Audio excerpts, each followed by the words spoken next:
Hello everyone, how is you all. हम यहाँ पर पढ़ने वाले हैं कंप्लीट इंग्लिश कोर्स।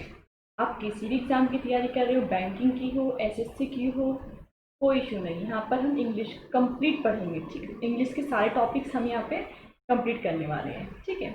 और आज का हमारा टॉपिक है एरर डिटेक्शन क्वेश्चंस। आज हम प्रैक्टिस करेंगे एरर डिटेक्शन के क्वेश्चन की। हम करेंगे न्यू पैटर्न पर। जिस तरह के पैटर्न अब एग्जाम में फॉलो हो रहे हैं, हम उसी पैटर्न पर क्वेश्चन करेंगे। चलिए प्रैक्टिस करते हैं। देखिए हमारे एग्जाम में क्वेश्चन कैसे आते हैं। आपको 4 क्वेश्चन गिवन होंगे, 1, 2, 3 और 4। इनमें से आपको देखना होगा कौन सा रोंग है, ठीक है। जो इसमें रोंग होता है वही आपका आंसर होता है। सपोज दैट आपके A B C D E, यहाँ पर एक क्वेश्चन है, यहाँ पर एक है, यहाँ पर एक है, यहाँ पर एक है, ठीक है। यहाँ पर लिखा है ऑल आर करेक्ट, ठीक है। आपको फर्स्ट सेंटेंस पढ़ना है ये वाला, फिर देखना है ये करेक्ट है या नहीं। इसमें से जो भी रोंग होगा, सपोज ये वाला रोंग है तो आपका आंसर बी हो जाएगा। और अगर किसी भी सेंटेंस में कोई मिस्टेक नहीं है तो आपका आंसर हो जाएगा ई, ठीक है। मतलब हमें ये फाइंड करना है कि किस सेंटेंस में मिस्टेक है। आई थिंक आपको पैटर्न समझ में आ गया होगा, ठीक है। चलिए देखते हैं। हमारा फर्स्ट क्वेश्चन है, the future effect of science and technology development must not be harmful to mankind in the long run, he questions researchers. अब आप ये देखिए, इसमें देखिए कुछ एरर है, ठीक है। ये वाला सेंटेंस एकदम करेक्ट है। दैट मीन जो फ्यूचर का इफेक्ट है वो साइंस एंड टेक्नोलॉजिकल डेवलपमेंट पर मस्ट नॉट बी हार्मफुल नहीं होना चाहिए मैनकाइंड मतलब मानव जाति के लिए आगे चलकर। लॉन्ग रन का मतलब क्या होता है, भविष्य में आगे चलकर। ही क्वेश्चन रिसर्चर्स को इस बात का ध्यान रखना चाहिए, ठीक है। इसका मतलब होता है ध्यान रखना। नेक्स्ट, तो ये हमारा एकदम करेक्ट है, इसमें कोई मिस्टेक नहीं है। नेक्स्ट देखते हैं, he talked about the importance of the army collaborating. उसने बात की, इस बारे में बात की, importance of army collaborator with industry to modernize and equip troops, ठीक है। जो हमारी आर्मी कोलैबोरेटिंग है उसकी इंडस्ट्री के साथ मतलब मॉडर्नाइज कैसे किया जाएगा और उसमें जो इक्विप ट्रूप्स है उसके बारे में उसने बात की है। तो ये वाला सेंटेंस भी सही है, इसमें भी कोई मिस्टेक नहीं है। नेक्स्ट देखते हैं, it have become almost fashionable to predict doom and gloom for high street cloth shops. अब देखिए, हम देखते हैं इट क्या होता है। इट आपका होता है सिंगुलर नाउन। जब ये सिंगुलर होता है तो यहाँ पर भी सिंगुलर ही वर्ब यूज होनी चाहिए, पर यहाँ पर यूज क्या हुई है, प्लूरल। तो यहाँ पे क्या होना चाहिए था, यहाँ पे होना चाहिए था हैज। इट हैज बिकम, तो अब ये करेक्ट हो गया, ठीक। दैट मीन्स हमारा जो सी वाला था वो वाला रॉन्ग था। अब डी वाला देखते हैं, improved medical technology has been one of the spin off the space program. That means जो हमारी मेडिकल टेक्नोलॉजी है वो इम्प्रूव हो रही है और वही हमारे लिए जो हमारे स्पेसिफिक प्रोग्राम के लिए स्पिन ऑफ है, मतलब सबसे अच्छी है। तो देखिए, तो इसमें हमें फाइंड करना था किस वाले में एरर है, तो एरर है सी वाले में, तो हमारा आंसर हो गया सी। अब देखिए नेक्स्ट सेंटेंस पढ़ते हैं, the data recently updated till 2015 और 16 shows that employment fell in several sectors। जो देखिए डेटा लिखा हुआ है, अब बताइए डेटा कौन सा होता है, मतलब ये सिंगुलर नाउन होता है या प्लूरल नाउन होता है। डेटा होता है प्लूरल नाउन, क्योंकि सिंगुलर नाउन क्या होता है, डेटा। ये हमारा तो जो डेटा है वो उसकी प्लूरल नाउन की फॉर्म है। तो जब ये प्लूरल है तो वर्ब भी प्लूरल यूज होना चाहिए, तो यहाँ पे क्या होना चाहिए, शो। तो हमारे ए वाले सेंटेंस में एरर है, तो जिस सेंटेंस में एरर होती है हमारा आंसर तो वही होता है। फिर भी हम नेक्स्ट आगे भी देख लेते हैं, the problem is the productivity in the construction industry has been decline, ठीक है। प्रॉब्लम क्या है, जो प्रोडक्टिविटी है कंस्ट्रक्शन इंडस्ट्रीज में वो कम हो रही है, ठीक है। अब देखिए जो हैज बीन यूज हुआ है ये प्रोडक्टिविटी के लिए यूज हुआ है, ठीक है। क्योंकि जब हमने सब्जेक्ट वर्ब एग्रीमेंट में ये चीज पढ़ी थी कि जो हमारा वर्ब आता है मेन सब्जेक्ट के अकॉर्डिंग आता है। मेन सब्जेक्ट क्या है यहाँ पे, प्रॉब्लम, सॉरी मेन सब्जेक्ट यहाँ पे क्या है, प्रॉब्लम, ठीक है। नेक्स्ट पढ़ते हैं, these ratio would be much poorer for the eastern and north eastern parts of the country, ठीक है। अब देखिए जो रेशियो है वो ईस्टर्न और नॉर्थ ईस्टर्न पार्ट्स जो है हमारे कंट्री के, उनका रेशियो पूरा है। कुछ बच्चे बोलेंगे कि मच और पुअर, मतलब 2 डिग्री यूज हुई ना, मच कौन सी डिग्री है और पुअर डिग्री। तो क्या यहाँ पर एरर है? नहीं, मच के साथ हम कंपैरेटिव डिग्री यूज कर सकते हैं, मच के साथ कंपैरेटिव डिग्री यूज होती है। तो ये वाला सेंटेंस करेक्ट है, इसमें कोई मिस्टेक नहीं है। Next, employment in the Indian economy shrank, मतलब श्रैंक मतलब सिकुड़ना, कम हो गया है 0.51% की रेट से। फिनेंशियल ईयर 2015-16 में जो कम हुआ था वो 0.1% हुआ था, और 2014-15 में ये 0.2% की रेट से कम हुआ था एम्प्लॉयमेंट। ठीक है, तो ये वाला भी सही था, ये वाला भी सही था, ये वाला भी सही। तो मिस्टेक किसमें थी? इस वाले में। तो हमारा आंसर क्या हो गया? हमारा आंसर हो गया ए पार्ट। ठीक है, नेक्स्ट है, Trump has agreed to sell unarmed drones to India. Trump जो है उसने एग्री कर लिया है जो अनआर्म्ड ड्रोन्स है वो इंडिया को सेल करने के लिए। किस लिए सेल कर? To enhance India surveillance capability, India की जो सर्विलांस कैपेबिलिटी है उसे इन्हांस करने के लिए, उसे इंक्रीज करने के लिए इन द इंडियन ओशियन में। ये तो सही है, इसमें तो कोई मिस्टेक नहीं है। We appreciate India, we appreciate India, हम अप्रिशिएट कर रहे हैं इंडिया को। Is going to review, India is going to review its option and make a choice at some point in the time of their choosing. हम जो appreciate कर रहे हैं वो इंडिया जो स्टेप ले रहा है, जो इंडिया के पॉइंट्स हैं उन्हें तो प्रूव कर, इंडिया को तो नहीं कर रहे हैं।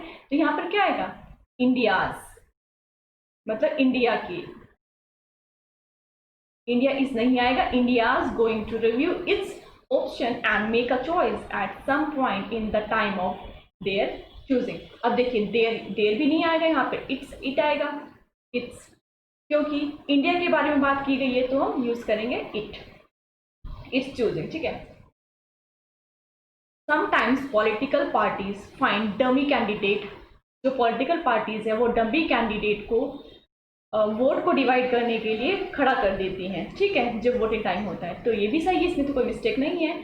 Sometimes complicated question for patriotism and identity can be answer with a simple example. ठीक है, जो कॉम्प्लिकेटेड क्वेश्चन होते हैं पैट्रियोटिज्म के एंड आइडेंटिटी के कैन बी आंसर कर सकते हैं एक सिंपल एग्जाम्पल के थ्रू। तो ये भी सही है। तो हमारी मिस्टेक किसमें आई थी? बी पार्ट में। तो हमारा आंसर क्या हो जाएगा?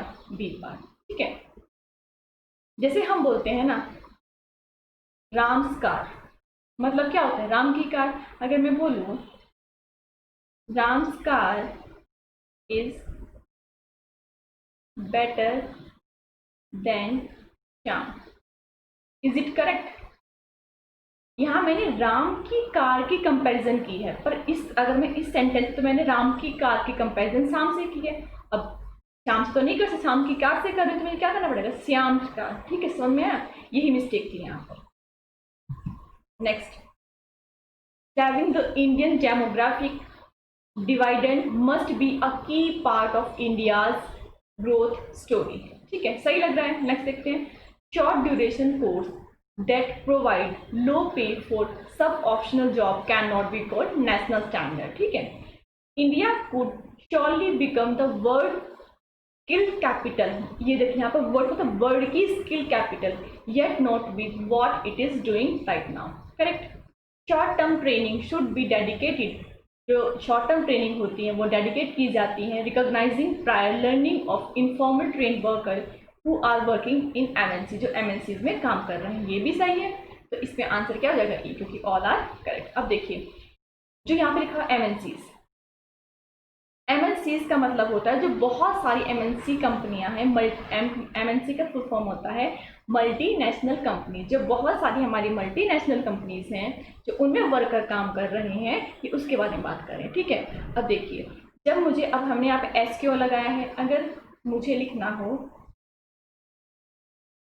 एमएनसी, ये मेरा सिंगुलर फॉर्म, इसे मुझे प्लूरल फॉर्म में लिखना हो तो एमएनसी में एस लिखूंगी तो ऐसा नहीं लग जाएगा कि किसी और चीज़ की फुल फॉर्म बनेगी, मतलब ये कोई और आर्बिट्रेटर है। तो अगर हमें इस तरह के वर्ड्स को अगर हमें प्लूरल फॉर्म में यूज़ करना तो हम अपोस्ट्रोफी एस लगा देते हैं, तो इससे ये पता लगता है कि ये एमएनसी का प्लूरल है। जैसे एफसीआई, इसका अगर हमें प्लूरल बनाओ तो FCI apostrophe S, food corporation of India, मतलब इंडिया के जितने सारे फूड कॉर्पोरेशन हैं। ठीक है, नेक्स्ट देखते हैं collecting the biometric information of a customer, जो कस्टमर है उसकी बायोमेट्रिक इंफॉर्मेशन को कलेक्ट करना is a long and expensive process है, जो मतलब बहुत लंबा और बहुत ही महंगा प्रोसेस है। सही है। Indians will experience formal banking, जो इंडियंस हैं, इंडिया के लोग हैं, वो एक्सपीरियंस कर रहे हैं banking system for the first time in their life, अपनी ज़िंदगी में। लाइफ मतलब जिंदगियों में।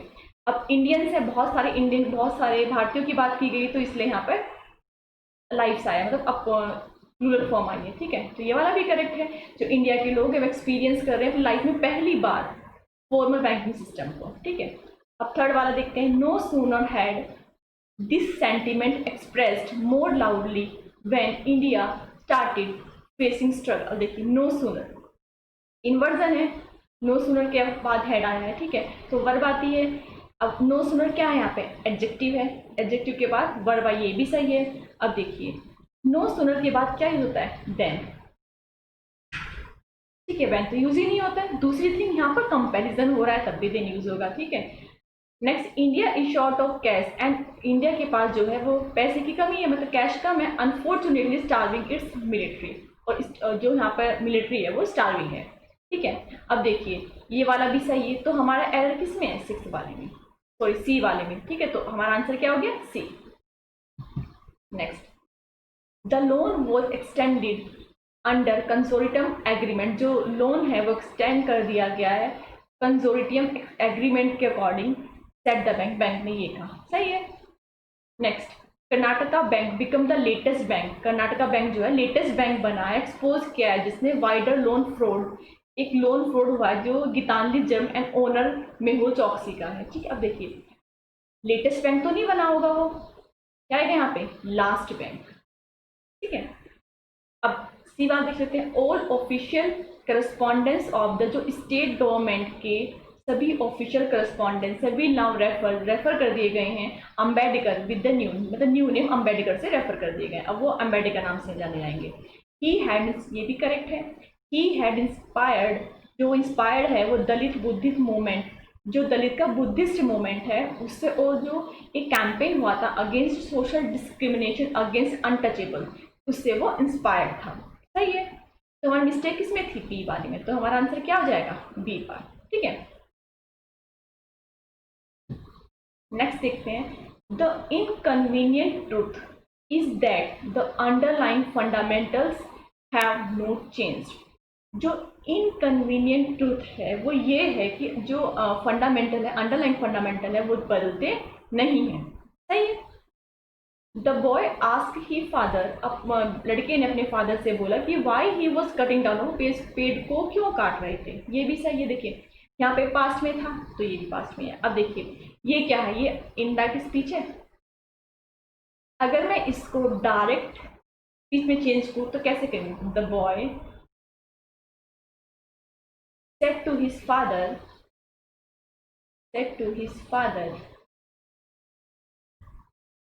why is he cutting down the trees? ठीक है, ये हमारा डायरेक्ट स्पीच है। जब मुझे इसे इनडायरेक्ट में चेंज करना हुआ तो मैंने देखा ये आगे क्वेश्चन वाला सेंटेंस है, तो सेट टू किस में चेंज हो जाएगा? आस्क में। ठीक है, और जो हमारा वाई है वो यहाँ पर एज अ कंजक्शन यूज करेगा, और जो बाकी का सेंटेंस है उसको हम अफर्मेटिव बना देंगे, मतलब ये बन जाएगा he is cutting down the trees. तो ये मेरा सेंटेंस बना he is cutting down the trees, why तो यहाँ पर एज अ कंजक्शन यूज हो गया है। अब हम क्या करते हैं, जो प्रेजेंट वाले टेंस होते हैं उन्हें सीधा पास्ट में चेंज कर देते हैं, तो क्या हो जाएगा? He was cutting down the tree. ठीक है, अब देखिए, he has a scheme of his own which he thinks preferable than that of any other person. ठीक है, वो जो ही है उसके पास स्कीम थी, वो सोच रहा था कि उसकी जो स्कीम है वो जो अदर बंदों की स्कीम है उनसे ज़्यादा अच्छी, मतलब वो उनकी स्कीम से ज़्यादा अपनी स्कीम को प्रेफर कर रहा था। ठीक है, अब देखिए प्रिफरेबल, प्रीफर सा क्या होता है? टू, तो यहाँ पर सी वाले मिस्टेक है, तो हमारा आंसर क्या हो जाएगा? सी। अब देखिए नेक्स्ट वाला सेंटेंस भी देख लेते हैं। I began to tremble when I saw a sharp long knife in my enemy's hand, मैं डर गया जब मैंने एक शार्प नाइफ देखा अपने एनिमी के हैंड में। A large number of patients, देखिए जब आ आता है noun a large number of आया तो जो ये आएगा नाउन, ये तो प्लूरल ही होएगा, नाउन या प्रोनाउन प्लूरल होता है। जो वर्ब आ गया लार्ज नंबर ऑफ में वो भी प्लूरल होती है, तो क्या प्लूरल वर्ब आई है। अगर यहाँ पे द लार्ज नंबर ऑफ होता तो यहाँ पे क्या आता, इस हमने इस सब्जेक्ट एग्रीमेंट में पढ़ा है, ठीक है, तो ये भी करेक्ट है। तो हमारा आंसर क्या हुआ यहाँ पे, सी, ठीक है। नेक्स्ट देखते हैं, a direct listing is different than, हमने पढ़ा था डिफरेंट के बाद फ्रॉम होता है, different is always followed by from, ठीक है। तो इसमें तो फर्स्ट वाला ही करेक्ट, तो रॉन्ग हो गया, हमारा आंसर फर्स्ट वाला ही है। ठीक है, आगे देख लेते हैं, a direct listing is different from an initial IPO, मतलब initial public opening where share of a company are first bought by an intermediate, such मतलब जो कंपनी के फर्स्ट शेयर होते हैं वो फर्स्टली जो इंटरमीडिएट होता है उसके थ्रू लिए जाते हैं, और बिफोर दो share are offered for sale, और जो मतलब उससे पहले जो कि हम वो शेयर होते हैं इन्वेस्टर, रिटेल इन्वेस्टर को दें, उससे पहले हम वो इंटरमीडिएट को दिए जाते हैं। देखिए, अ डीपीओ इज डिफरेंट फ्रॉम, ये तो सही है, जो डीपीओ है वो आईपीओ से इसलिए डिफरेंट है। देखिए, एक ही सेंटेंस है, उसे हमने 4 वे में लिखा है। अब ये देखना है कि हमारा लिखने का कौन सा वे गलत है, तो हमारा लिखने में ये वाला वे गलत है, बाकी तो सही है। देखिए, अब याद देख लेते हैं, the major difference between DPO and IPO, the major difference, ये हमारा मेन सब्जेक्ट हुआ, तो वर्ड इसके अकॉर्डिंग है is that in direct listing the share of the company are initially purchased by investment bank, जो परचेज किए जाते हैं वो इनिशियली इन्वेस्टमेंट बैंक से परचेज किए जाते हैं, और ब्रोकरेज बिफोर, और जो ब्रोकरेज होता है उसके थ्रू बिफोर, किससे पहले, the share are sold by this intermediates, इससे पहले कि शेयर जो इनके थ्रू सेल किए जाएं। IPO differ from, differ different के बाद फ्रॉम आता है, ठीक है, ये भी करेक्ट है, तो हमारा आंसर क्या हुआ इसमें, ए पार्ट। नेक्स्ट देखते हैं, द जीएसटी मतलब goods and services tax, specially the IGST. अब देखिए, एक होता है स्पेशली, एक होता है स्पेशल, दोनों में से कौन सी चीज कहाँ यूज होती है। देखिए, जब हम किसी पर्पस की बात करते हैं तो हम यूज करते हैं स्पेशली, और जब हम किसी चीज को पॉइंट आउट करते हैं, मतलब उस चीज में से भी, स्पेशल चीज में से भी कुछ और चीज को पॉइंट आउट करते हैं, तो हम आते हैं स्पेशली। अब देखिए, स्पेशली दोनों की स्पेलिंग सेम है, बस एक ई एडिट हुआ है, हमने ई एक्स्ट्रा एड हुआ, तो मतलब जो स्पेशल में भी स्पेशल हो तो वहाँ पर हम स्पेशली यूज करते हैं। तो देखिए, जो गुड्स एंड सर्विसेज टैक्स है उसमें कौन स्पेशली आरजीएसटी की बात हो रही है यहाँ पे, तो यहाँ पे क्या आना चाहिए, स्पेशली, तो हमारा ये वाला आंसर, ठीक है। और इसमें सही लिखा है, स्पेशली द आईजीएसटी और integrated GST component has now reduced the benefit that the IDS was giving to foreign exporter, there is a decline in the benefit given by the IDS to foreign exporter in Indian markets due to the introduction of GST or IGST components, ये भी सही है। the IGST, one second,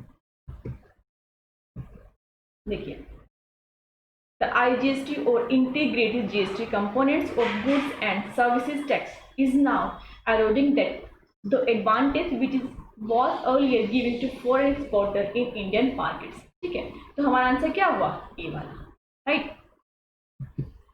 next देखते हैं, two other lines in the name of the chief general manager of Chennai telephone also function from Meran's home, मतलब Meran's home लिखा मतलब मेरान के होम। नेक्स्ट पढ़ते हैं, the DMK was a senior partner in the Congress United progressive alliance government at the centre. अब ये मत बोलेगा यहाँ पे सीनियर के बाद टू आए, जब भी होती जो ये वर्ड होते हैं सीनियर, प्रीफर, प्रायर, जब इनका यूज कंपैरिजन के लिए होता है तब हम टू यूज करते हैं, अदरवाइज टू यूज नहीं करते। यहाँ पर किसी चीज का कंपैरिजन नहीं हो रहा है। देखिए, the DMK was a senior partner, senior partner थे कांग्रेस यूनाइटेड प्रोग्रेसिव अलायंस जो थी उसके, ठीक है, कोई कंपैरिजन तो नहीं है। He said the acquisition would enable Tanner to accelerate improvements in its services, ये भी सही है। The publication had to move to the Supreme Court to ask the CBI to register a FIR regarding the misuse of Chennai telephone by the Mehrans brother। अब देखिए, a FIR, यहाँ पर आ नहीं आना चाहिए, आर्टिकल एन आना चाहिए, N FIR, क्यों आना चाहिए एन, हमने तभी तक ये पढ़ा है, जो AEIOU जो हमारे वोवल्स होते हैं ओनली इनके साथ हम एन यूज़ करते हैं, जो रेस्ट ऑफ द अल्फ़ाबेट्स होते हैं उनके साथ हम ए यूज़ करते हैं आर्टिकल। बट ये इनके साथ यूज़ नहीं होता है एन आर्टिकल। एन आर्टिकल किसके साथ यूज होता है? जो हिंदी में होते हैं, मतलब जो हिंदी वर्ड होते हैं, आपके छोटा आ से लेकर अंगा तक के वर्ड जो होते हैं, जो इसका साउंड देते हैं उनके साथ हम एन यूज़ करते हैं। जो का से लेकर या तक के होते हैं इनके साथ हम आ यूज़ करते हैं। जैसे एफ आई आर, तो इसको लिखेंगे एफ, इस लिखेंगे ना एफ, एफ तो इस वाले में आ जाएगा, तो क्या यूज़ होगा? एन। समझ में आया? तो यहाँ पर क्या आर्टिकल यूज़ होगा? एन। तो हमारे किस वाले पार्ट में एरर है? डी में, तो हमारा आंसर हो जाएगा डी में। एक बार मैं फिर से समझा देती हूँ। हमें ध्यान रखना है जो हमारा एन आर्टिकल वो कहाँ पर यूज़ होता है? जो हमारे आ से लेके अंगा तक के मतलब हिंदी वाले वर्ण होते हैं, जो इनका साउंड देते हैं उसमें हम एन यूज़ करते हैं। बाकी जो का से लेकर ज्ञा तक के वर्ण होते हैं उसमें हम ए यूज़ करते हैं। जैसे एमएलए होता है। अब अगर हम इंग्लिश के साथ देखें ए ई आई ओ यू, तो ए यूज होना चाहिए, बट अगर एम कैसे लिखते हैं? एम ऐसे लिखते हैं ना, इसमें आ रहा है ए यहाँ पर आता है, तो इसलिए क्या यूज होगा? N M L A. समझ में आया? Next, we need an education system. हमें ऐसा एजुकेशन सिस्टम की नीड है वे जहाँ पर ओरल और विजुअल कम्युनिकेशन सिर्फ एक मीडियम नहीं हो, but also the language of content generation हो। ठीक है। The two leaders came together in 2015 and got a mandate from the people for good governance and institutional reform. ये भी सही है। The local body pool result have given sufficient indication, उसने sufficient indication दिया of the people concern, लोगों के concern का over the economy and unemployment पे। ये भी सही है। I have been thinking, मैं ये सोच रही हूँ about something lately related to language, जो लैंग्वेज के रिलेटेड है, and medium of communication and the future of the world. ये भी सही है। दैट मीन्स में सबसे, तो आंसर क्या जाएगा? ई। All are correct. देखिए अब हम करते हैं द हिंदू की वो क्या। फर्स्ट वर्ड है हमारा गार्नर। गार्नर मतलब होता है इकट्ठा करना, कलेक्ट करना, स्पेसिफिक इस चीज में से कोई इंफॉर्मेशन वगैरह है उसको कलेक्ट करना। ठीक है। अब देखिए गार्नर मतलब कलेक्ट करना, इकट्ठा करना। अब इसका पार्ट ऑफ स्पीच क्या हो रहा है? हम क्या कर रहे हैं? कुछ काम कर रहे हैं, एक्शन कर रहे हैं, तो ये क्या हो जाएगा? वर्ड। नेक्स्ट है प्लेसबो। प्लेसबो क्या होता है? अगर आप इसको देखें मतलब एक झूठी चीज जिसमें आपको ये ट्रस्ट दिलाया जाता है। सपोज आपको प्लेसबो नाम से एक मेडिसिन भी आती है, तो वो मेडिसिन में कुछ नहीं होता है। कुछ लोगों पर ये प्रैक्टिकल किया गया कि उनको मेडिसिन खिलाएगी ये बोल के, सपोज आपको फीवर हो रहा है कि आपके फीवर की मेडिसिन है, आपका फीवर 2 दिन में ठीक हो जाएगा, और जो उसका रिजल्ट है वो बहुत सरप्राइजिंग था। क्यों? क्योंकि उनका जो फीवर था वो एक्चुअली में ठीक हो गया था, जबकि प्लेसबो, उनको प्लेसबो दी गई थी, वो कोई दवाई नहीं थी, वो जस्ट एक मेडिसिन की तरह होता है, उसमें कुछ भी न्यूट्रिशन विटामिन प्रोटीन कुछ नहीं होते हैं। अब वो बंदा ठीक कैसे? वो ठीक हो गया हमारे माइंड से, क्योंकि हमारा पूरा बॉडी हमारे माइंड से वर्क करता है। ठीक। अब प्लेसबो क्या है? अब एक मतलब एक झूठी चीज है, कुछ एक चीज इसको कवर अप, कोई एक चीज से कवर अप कर दिया जाता है कि हाँ भाई इस चीज की मेडिसिन है, या आपको कुछ भी चीज ऐसी दिखाई जाए जो एक्चुअली वो चीज ना होकर आपको विश्वास दिला दिया जाए कि इस चीज से चीज हो जाएगी। तो ये क्या है? प्लेसबो क्या है? नाउन। अब अगर हम इस एग्जाम्पल देखते हैं, she was only given a placebo, उसे प्लेसबो ही दिया गया था, but she claim she good better, उसने क्लेम किया कि वो ठीक हो गई है। अब आर्टिकल लगा है तो ऑब्वियसली नाउन ही है। ठीक है। नेक्स्ट देखते हैं ट्रेमेंडस। ट्रेमेंडस का मतलब होता है बहुत खतरनाक। ठीक है। अब she is writer of tremendous excellent, tremendous talent. Talent क्या है? नाउन। अब उसका टैलेंट कैसा है? ट्रेमेंडस टैलेंट है। जो नाउन को डिस्क्राइब करता है वो क्या होता है? एडजेक्टिव। तो ट्रेमेंडस क्या है? एडजेक्टिव। नेक्स्ट है इफेसियस, मतलब जिसका बहुत ज्यादा इफेक्ट हो। अब देखिए इफेसियस इफेक्ट से बना है, और वैसे भी लास्ट में आई ओ यू एस आ रहा है। ठीक है। तो इसका मतलब ये क्या है? एडजेक्टिव। एग्जाम्पल से भी देख लेते हैं। अल्टीमेटली मोस्ट इफेसियस वे, जो उसका वे है वो कैसा है? इफेसियस है। वे क्या है? नाउन है। नाउन को क्या डिफाइन करता है? एडजेक्टिव। नेक्स्ट है सिम्पोमेटिक। सिम्पोमेटिक का मतलब लक्षणात्मक, मतलब अब देखिए उसको कोई फीवर हो रहा है या उसको हमने दवाई दी, हमने उसको कैसे दवाई दी? हमने उसको दवाई दी एक उसको सिम्टम्स को देख करके, तो सिम्टम्स क्या हो गया आपका यहाँ पर? एडजेक्टिव। नेक्स्ट देखते हैं अप्रेजल। अप्रेजल मतलब होता है किसी को इवेलुएट करना, इवेल्युएशन। ठीक है। अब देखिए the book is an excellent appraisal of the influence, मतलब उसका एक्सीलेंट जो है अप्रेजल होता है, इन्फ्लुएंस करता है, that have saved our government. जिसने एक किताब लिखी है उस किताब वो हमारी डायरेक्टली हमारी जो गवर्नमेंट है उसके सेव को अच्छे से मूल्यांकन कर, मतलब अच्छे से तो मूल्यांकन कर रही है, एक्सीलेंट अप्रेजल कर रही है, ठीक है। नेक्स्ट है अनरिलेंटिंग। अनरिलेंटिंग मतलब जिसको किसी चीज की कोई फिक्र ना हो, बेरहम हो, जो बेदर्द हो, तो she will be remembered as an unrelenting. अब देखिए अनरिलेंटिंग क्या है, यहाँ पे आर्टिकल लगा तो ये क्या हो जाएगा आपका नाउन हो जाएगा, ठीक है। ओके, और अप्रेजल क्या है, ये भी आपका नाउन है। नेक्स्ट है क्लैमर, मतलब बहुत ही कोलाहल का मतलब है, मतलब बहुत ही जोरदार मांग करना किसी चीज से, ठीक है। There was a clamour of voice outside of office, मतलब उसके ऑफिस के बाहर बहुत ही चिल्लाती थी कि वो मांग कर रहे थे, तो क्लैमर क्या हो गया आपका नाउन, ठीक है। पेनेशिया आपको सबको पता है क्योर, मतलब जो सब चीज का इलाज हो, जो पॉजिटिव एटीट्यूड होता है is the Panacea of everything, उसका पेनेशिया है सब चीज का, तो नाउन हो गया। नेक्स्ट नीचे दिख नहीं रही है क्वैकरी, QUACKERY, मतलब एक झूठा चिकित्सालय, मतलब कि अगर आपको एक झूठी प्रैक्टिस जिसमें आपको दिखाया जाए कि ये लोग बहुत अच्छे प्रोफेशनल्स हैं, अच्छे डॉक्टर हैं, बट एक्चुअली में ना हो, तो क्वैकरी क्या हो गया आपका नाउन हो गया, ठीक है। चलिए अपना आज का सेशन यहीं पर खत्म करते हैं। अगर आपको मेरा वीडियो अच्छा लगता है तो उसे प्लीज लाइक कीजिएगा, शेयर कीजिएगा एंड सब्सक्राइब कीजिएगा। अगर आपको इसका PDF चाहिए तो आप टेलीग्राम चैनल पर ज्वाइन कर लीजिएगा। Thank you very much.